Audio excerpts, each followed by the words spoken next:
seturus, imperium fero dominus obscurus, mendacia frango coram impostores, ego sum voxque regit judicatores. Dnes si rozebereme ukázkový příklad toho, jak funguje algoritmus a umělé nahánění interakcí, engagement farming, na záhadách, které byly vyvráceny už před 30 lety. Cílem je dnes video o Bobu Lazarovi, člověku, který zkonstruoval jednu z největších lží moderní popkultury. Autor původního videa nám servíruje směs polopravd a pseudovědy a my si to teď krok za krokem rozebereme. Lazar dokončil střední školu se zpožděním a patřil do spodní třetiny své třídy, přičemž jediný vědecký předmět, který studoval, byla chemie. Následně navštěvoval školu Pierce Junior College v Los Angeles a v roce 1986 podal Lazar, který se tehdy označoval za samostatně výdělečně činného zpracovatele filmů, návrh na osobní bankrot. Lazar tvrdí, že získal magisterský titul z fyziky na Massachusettském technologickém institutu a z elektroniky na Kalifornském technologickém institutu. Ale ani jedna z těchto univerzit nemá o něm žádný informace, žádný záznamy. Lazar také nedokáže uvést jména žádných vyučujících ani spolužáků ze svého údajného studia na MIT a Caltechu. Autor videa zde správně uvádí, že Lazar propadal a nemohl si vzpomenout na jména profesorů z údajného studia na elitních univerzitách. Chyba je ale v tom, že to podává jako jakousi tajuplnou záhadu, jako by mu vláda smazala identitu. Realita je mnohem trapnější. Bob Lazar nikdy na MIT ani Caltechu nestudoval. Je fyzikálně a administrativně nemožné, aby vláda smazala vzpomínky stovek spolužáků, ročenky, fotografie z kampusu a záznamy o dojíždění.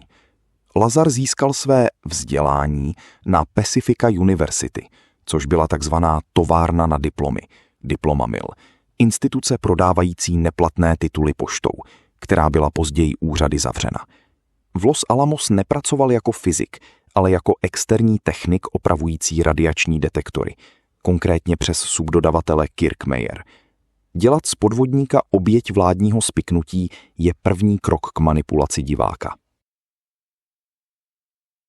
Lazar taky tvrdí, že ten letoun, který studoval, byl poháněný prvkem 115, který v té době ještě nebyl uměle vytvořený. Takže vlastně neexistoval. Tenhle prvek byl opravdu vytvořen uměle až v roce 2003 a byl pojmenován Moscovium. Nicméně jeho izotopy jsou podle vědy velmi nestabilní a rozpadají se prakticky během několika setin. Tady narážíme na absolutní dno vědecké gramotnosti. Autor sice okrajově přizná, že věda považuje izotopy tohoto prvku za nestabilní, ale hned to schazuje tím, že to Lazar předpověděl. Předpovědět prvek 115 v roce 1989 nevyžaduje mimozemskou technologii. Vyžaduje to umět počítat do 115. Periodická tabulka prvků má jasnou strukturu. Vědci už desítky let věděli, že prvek 114, 115 i 116 lze teoreticky syntetizovat v laboratoři. Scientific American o teoretickém ostrově stability těžkých prvků psal už na konci 60. let. Díky němu se potvrdila existence zařízení S4 a taky věděl, že existuje prvek 115 ještě předtím, než byl vůbec uměle vytvořený. Lazarovo tvrzení bylo, že prvek 115 je stabilní a lze z něj vyrobit 500 liber, cca 226 kg těžký kus pro pohon reaktoru. Realita? Když byl prvek 115, Moscovium, konečně syntetizován, rozpadl se za zlomky sekundy. Neexistuje žádný stabilní izotop, který byste mohli dát do reaktoru. Tvrdit, že Lazar měl pravdu, protože prvek 115 existuje, je stejné jako tvrdit, že jsem prorok, protože předpovím, že po pátku přijde sobota. Jeden ale z největších důkazů, který Bob Lazar potvrdil, je vlastně zjištění a potvrzení lokace S4, která v té době nebyla veřejnosti známá. Nikdo nevěděl, že S4 existuje, nikdo ani nevěděl ten název. Tohle to potom zjišťoval George Knapp, který potom volal, myslím si, že na americký námořnictvo a snažil se jakoby zjistit informace a ty mu řekli, že S4 existuje, ale už mu neřeknou, kde je, co se tam děje a nic takového. To bylo všechno utajované. Ale jenom řekli, ano, S4 existuje. V té době to nikdo nemohl vědět. Jak Bob Lazar věděl, kde to je a jak se to jmenuje?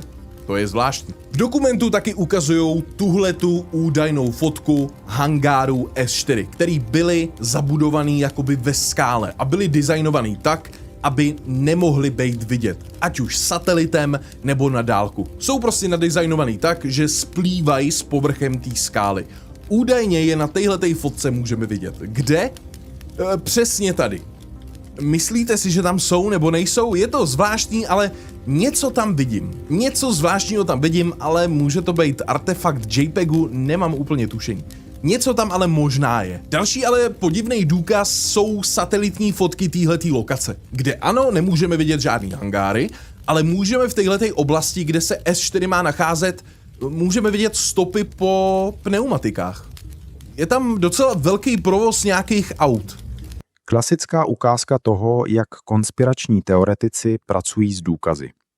Autor sám přiznává, že na fotce vidí spíše chybu komprese obrázku, artefakt JPEGu, ale hned dodá, něco tam možná je, aby udržel diváka v napětí.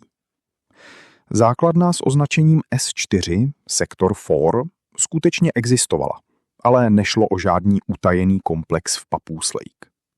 Site 4, neboli S4, byl radarový testovací areál na Tonopah Test Range, vzdálený desítky kilometrů od místa, které Lazar popisoval. Použití označení S4 v armádě je zhruba stejně tajné jako označení Sklad 3 v lokálním supermarketu. To, že někde v nevadské poušti vyfotíte stopy po pneumatikách, nedokazuje, že tam parkují létající talíře. Dokazuje to, že tam jezdí auta. Co se týče celého obsáhlého popisu gravitačních vln a padání dopředu, kterým autor strávil dobrou třetinu videa, zní to skvěle ve sci-fi filmu. Z hlediska fyziky je to prázdný slovní salát, buzzwords, neboli líbivá, ale prázdná slova. Pokud manipulujete s gravitací tak masivně, že ohýbáte časoprostor kolem lodí, zničili byste veškerou hmotu v okolí lodí s lapovými silami. Podle Lazara po vstupu do programu četl dokumenty z tiskových konferencí popisující historické zapojení Země s mimozemskými bytostmi popisovány jako Grey Alien, šedý vetřelci, z planety obíhající dvojhvězdný systém Zeta Reticuli v souhvězdí Sítě v průběhu posledních 10 000 let. Zajímavý je, že systém Zeta Reticuli byl podle Barney a Betty Hillových v minulosti prohlašován za domov mimozemšťanů.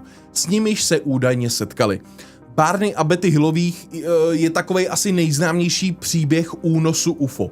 A oni právě zmiňují, že v Zeta Reticuli žijou ty mimozemšťani, který je unesli. Zeta Reticuli je široká dvouhvězda v jižním souhvězdí Reticulum, která je z jižní polokoule za velmi tmavé oblohy viditelná pouhým okem jako dvojce hvězd.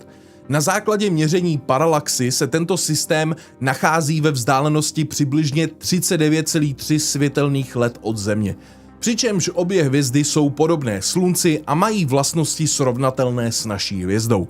Takže čistě teoreticky by si tam mohla nacházet i nějaká obytná planeta. Tady se kruh nesmyslů uzavírá.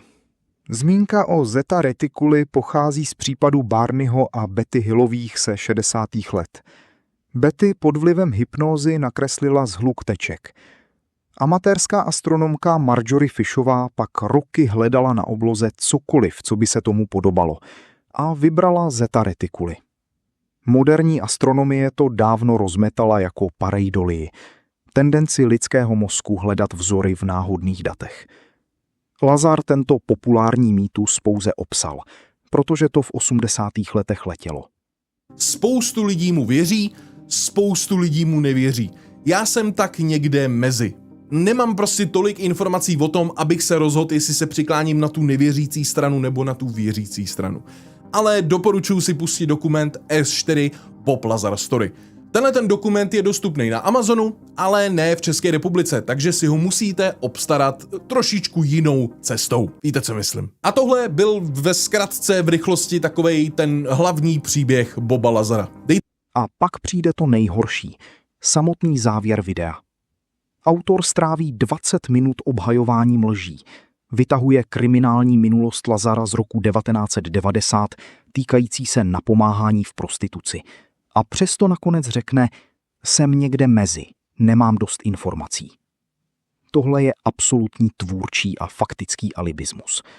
Dělat, že pravda je někde uprostřed, když na jedné straně stojí doložitelná fyzika a soudní záznamy a na druhé straně usvědčený lhář a podvodník.